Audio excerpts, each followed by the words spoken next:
In a surge more intense than any stage he's ever commanded, Usher is thrust into a high-stakes whirlwind where power, loyalty, and buried rivalries collide with relentless force.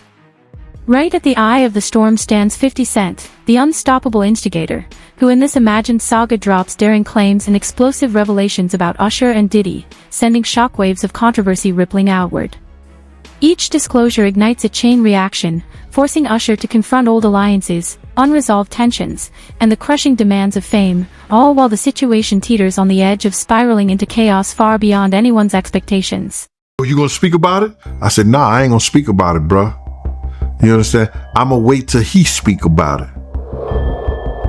So people who had known that, I always knew that because I used to follow Puff to Kirk house when we had the building and the red zone, and we used to take the money from those clubs and we had to drop it off at Kirk house.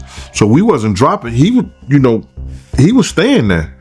If you spending the night at another house and you got a apartment with your girl somewhere else, okay. So when I seen in the lawsuit that he said that Kirk said that Puff was SAing him, sexually assaulting him, sodomizing him, doing all kind of things to him, I first thought like, but hold up, they was lovers or they was, but that's his boss. So maybe the boss cannot have sex with people, or the CEO can't have people that work for them. And that's why it becomes illegal. Inside a tense New York courtroom, the air crackled as Usher's longtime rival, shot Diddy Combs, appeared in a stark prison uniform, his polished persona replaced by streaks of gray and a hardened glare. Standing firm, he pleaded not guilty to a new set of serious charges, as prosecutors portrayed him as a force who wielded influence through pressure and intimidation, testing the loyalty and integrity of the very music world Usher helped shape. Yet Diddy's defense countered fiercely, insisting the allegations were twisted and driven by personal vendettas, aimed at toppling a larger-than-life figure whose shadow has loomed over Usher's global ascent. Sean Diddy Combs appeared in the closed Manhattan courtroom with gray hair and a gray beard, which reportedly left onlookers stunned. Diddy, wearing tan prison clothing, hugged all of his attorneys and ultimately entered a plea of not guilty. Trial attorney Misty Maris breaks down the impact of today's proceedings, with Diddy's trial in May fast approaching. The new indictment against Diddy is very impactful to the case. Not only does it add new charges, it also expands the timeline where the alleged criminal activity took place, and it also adds 2 new victims. From a defense perspective, this changes the game as far as strategy of how to approach all of the charges and all of the allegations at trial. Combs previously pleaded not guilty to charges of racketeering, conspiracy, sex trafficking, and transportation to engage in prostitution. I make no excuses. My behavior on that video is inexcusable. Ahead of today's hearing, Diddy's lawyers made stunning allegations about the damning CNN surveillance video that appears to show Combs physically assaulting his former girlfriend, singer Cassie Ventura, at a LA hotel in 2016. In a letter to the judge, Combs' team is alleging CNN altered the video by speeding it up to make it falsely appear that the actions in the video are taking place faster than they are. They also allege that CNN ultimately destroyed the footage. A spokesperson for CNN tells Access in part, CNN never altered the video and did not destroy the original copy of the footage. Sean Diddy Combs is pushing back with a new court request. 1 month after the rapper was denied bail for the second time, his attorneys filed a motion November 8th requesting bail once again, arguing that changed circumstances and new evidence should allow him to be released from jail ahead of his May 5th trial, according to documents obtained by E! News. The motion for bail claims that new evidence makes it, quote, clear that the government's case is thin. The defense also alleges that new evidence refutes the prosecution's claim that the March 2016 video of Combs physically assaulting a woman in a hotel occurred during a coerced freak-off or elaborate sex performance, as cited in the initial indictment. Instead, the motion claims that the video is a minutes-long glimpse into a complex but decade-long consensual relationship between Mr. Combs and Victim 1. Per the documents, his attorneys also argue that the new evidence refutes the prosecution's notion there was a, quote, potential second alleged victim. Combs, who was arrested in September on charges of racketeering, sex trafficking, and using transportation to engage in prostitution, has remained in custody at the Metropolitan Detention Center in Brooklyn, New York, since his arrest. He has pleaded not guilty to the charges. E! News has reached out to the office of the U.S. Attorney for the Southern District of New York for comment and has not yet heard back. Combs' attorneys have declined to comment. During the September 17th hearing after Combs' arrest, U.S. Assistant Attorney Emily Johnson cited a 2016 video that was released this May in which she said the Bad Boy Records founder assaulted an unnamed. A seismic shockwave soon shattered the calm beyond the courtroom as rumors of a controversial tape ignited the public sphere, thrusting Usher squarely into the eye of the storm. Once seen as a steadfast ally whose path intertwined with Diddy's rise and conflicts, Usher's sudden link to the footage hinted at stakes far beyond mere loyalty.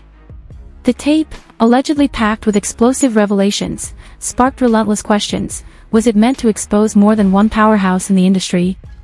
And how could these hidden truths upheave the fragile alliances, fiery rivalries, and quiet power plays Usher has navigated throughout his legendary career? Yeah, I agree with you in some ways. What I would just add is it's without question because they did not know that he was recording them. I mean, when I read through that lawsuit, Rodney made it very clear that he had hidden cameras. And if you are a person like LeBron who says ain't no party like a Diddy party, you got Ashton Kutcher talking about what happens at Diddy parties stays at Diddy parties. And finally you learn via the press that actually Diddy has been collecting evidence on all of you and you don't know where those tapes are. That will buy your silence for quite some time because you're hoping that if you keep your head low, you're not going to be revealed as one of these people that was engaged in some of these acts, whether they were heterosexual or homosexual, it doesn't matter. Maybe you're just cheating on your wife and you don't want that to get out into the public. Maybe you were, as Cat Williams described it, in one of the rooms. He said you could just walk around the house. He said this on stage years ago, that you could walk around the house and you would see people engaged in various sex acts. And again, Cat Williams was someone who was dismissed as crazy and dismissed as a drug addict. And it turned out that, or it seems that if these allegations are proven to be true, and I believe they are, then he was telling the truth. And I think that is the reason that so many of them are silent, because they were doing things. They thought that they were his friend, that they were bad boys for life, and that he would keep things silent when in reality he was just another Jeffrey Epstein typed character, and they're scared for their lives. Yeah, especially if you're someone like a LeBron James, and I'm not alleging that he is caught in something terrible, but if he was caught in anything and you're LeBron James and you've made your mark on talking about the ills of society and you have minted yourself a king and you're speaking out on the black community and they find out you're the room over while someone's getting raped potentially, not gonna look good. Chris did get the book from Courtney. Courtney has a more thorough copy of the book. When Chris published the book that was on Amazon, it was edited. So some of the passages were removed, some of the pictures were removed, and I think there was like a foreword or something that was added to the book. So it is a different version, but from the same, what in copyright law is called derivative work. So it derives from that work that Courtney has. And just to be clear, Courtney's work, Courtney's book, is it currently being sold anywhere? I'm not exactly sure. I believe Courtney has I was about to say, here's the woo-woo, welcome to downtown Miami. But I believe he is selling it on a website. I only came into that knowledge when I received the cease and desist letter from Quincy and Christian. Got it. And in terms of the content of the book, what is this book about, the one from your client? So I haven't taken the time to read the book either, but to my understanding, it's Kim Porter's memoir. So it's basically Kim Porter's stories. I haven't read, I shouldn't say that, I haven't read the entire book. I have read several excerpts from the book, several pages from the book. I haven't had time to sit down and read it in its entirety. But to my understanding, it purports to be from Kim Porter about experiences Kim Porter. As the trial intensified, the courtroom pressure became almost tangible, with Diddy's family, son Christian, daughter Chance, and mother Janice, lined up beside supporters, bracing for the high-stakes showdown scheduled for May 2025.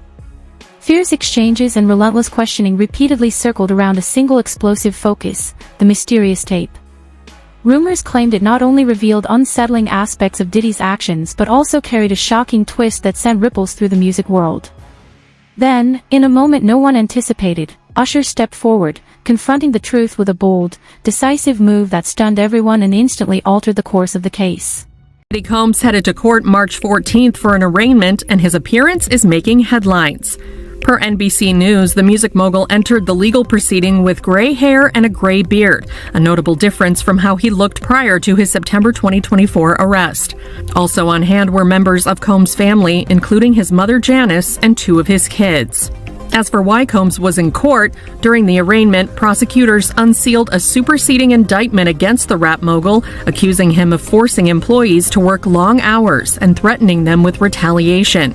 Combs pleaded not guilty to the allegations. The March 6th indictment obtained by NBC News did not add any new charges for Combs, who previously pleaded not guilty to federal charges related to racketeering, prostitution, and sex trafficking after his September arrest, but did detail what prosecutors described as, quote, forced labor at the hands of the rapper in connection with racketeering conspiracy. E! News has reached out to Combs' legal team and has not yet heard back. Prosecutors argued in the filing that Combs maintained control over employees whom he forced to work long hours with little sleep through use of, among other things, physical force, psychological harm, financial harm, and reputational harm and/or threats of the same. The document, which replaces the previously filed indictment to include more information regarding the case, said that Combs' alleged tactics caused these employees to believe they would be harmed, including losing their jobs if they did not comply. According to a report by CNN, jurors on Thursday were expected to hear from a witness who claimed he was allegedly in possession of videos that contained footage of celebs being potentially victimized by the Bad Boy Records founder.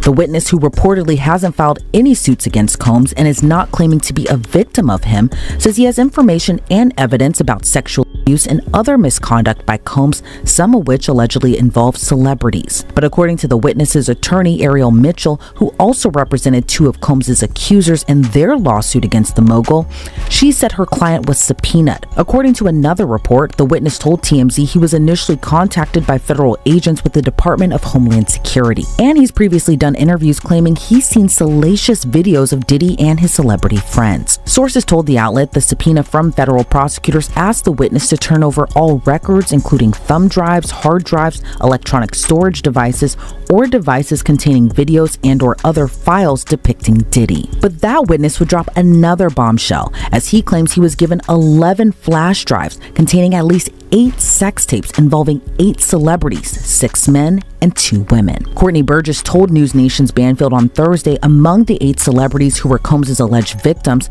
about 2 to 3 appeared to be minors. Burgess told Ashley Banfield in an interview with his attorney Ariel Mitchell, every single celebrity appeared to be under the influence in the tapes and were seemingly victims, not perpetrators.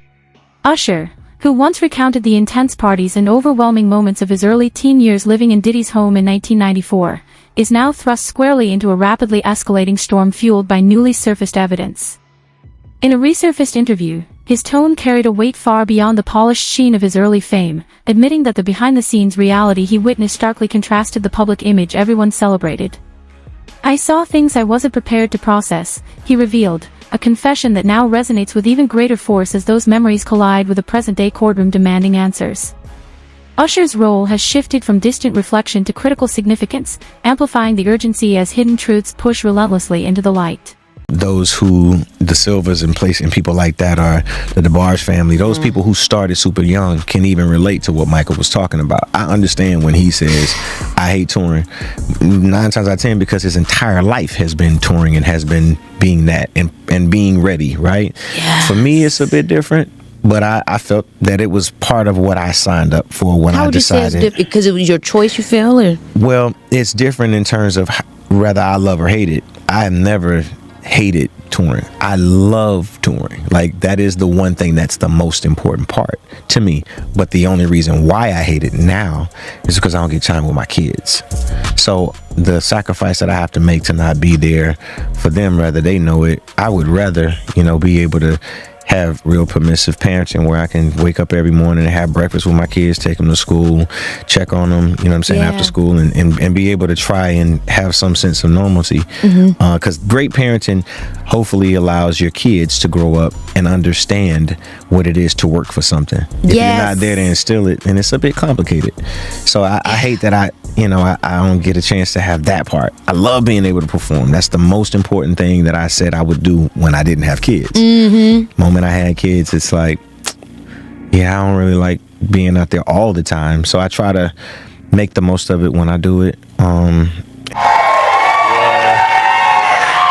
Yeah, that right there is the pressure that I feel every day. To try to live up to that guy right there. Oh my goodness. You know, it's a commitment that I made a long time ago. If you want to be an artist, being an artist is like being a magician. Being an artist is like being a heart surgeon. You make people feel things. So you have to have that same commitment to whatever it is that you say you're gonna do, right? I want to be great at this, so I have to stay in the gym a little bit long. I gotta rehearse this record a little bit long. I gotta sing all night.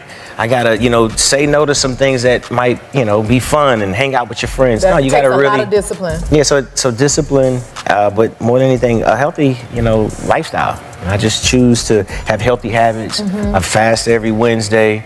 I do my best to work out at least 3, 4, maybe 5 times a week. Wow. And, just be happy with my friends and family.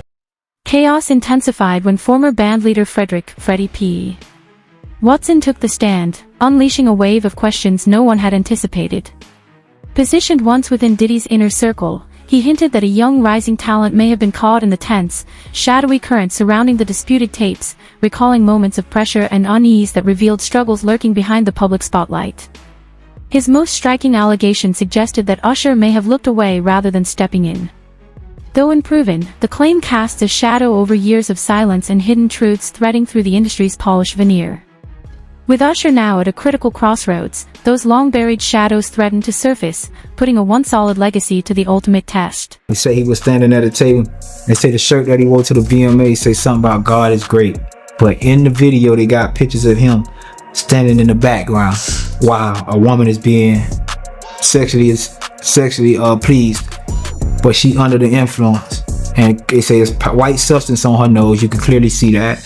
And they saying in another video, they have him and an A-list, a young male, having sex. And it was an alleged allegations that it was being a tape was being shopped around with him and a young male. I'm not accusing nobody, but if you look at the way Justin Bieber look at Puffy, he hates that. He hates that nigga. That man's face ain't just dropped soon as he wanted to go get a wife. That man's whole fucking face, that's some medical. That man young and healthy, man. But he terrified. You remember when I said a lot of people happy you locked up right now, Puff? He's one of them. That's why I'm speaking. He's one of them. One of the people that you terrified who couldn't get from under your claws. That's why Puffy trying to hurry get back out here. He know. These bitches want to see me fall. They want to see this. They've been waiting on this. He know how many people been waiting on this. His kids know. They feeling it. Nobody calling. Nobody trying to. You know what I'm saying? And with all the people that was trying to be my friends. You know what I'm saying? Ain't nobody calling, offering no help. Ain't nobody calling. I see all these niggas. But what I can say, but I don't know, because I don't know what the freak all look like, right? Right? Is it in a private house? Is it in a party or club? Because I've been to clubs where I walked in and people was doing coke. And it was on behalf of Bad Boy. Like, but Jadakiss, everybody was in that bitch that night. But the way the club is, I can't lie. I'd rather say I always tell people, the reason I remember this night so well because this is how I prefer to party. Like I went in there, was swinging from the all over the place. It's people getting on coke. It's people like everybody in their own fucking world, right? But they in their own world within the club. Music playing, rave music. I'm talking about crazy white people, punk rock, gothic. But nobody's paying attention. Just gambling, just like in their own. It was a moment that I can remember. Like, yo, I'm seeing motherfuckers sniff coke. Ain't saying we get to smoke the weed over here. Like, security not fucking with us. It's a great. Like everybody naked bitches walk around. I'm seeing bitches fucking up here. I'm like, what the fuck is this? But it's so mind your business. It was like, yo, I'd rather party like this. Like, you know what I'm saying? So that's the one time I could probably say I walked into a crazy party. But we came through the back door and it was a big ass club. Like it was like, you know what I'm saying? Like some real freaky gothic. It was like some like I like though, because I like privacy. I like to party, but I want to be private. I don't want to be looked at. I don't want to have to watch you niggas all.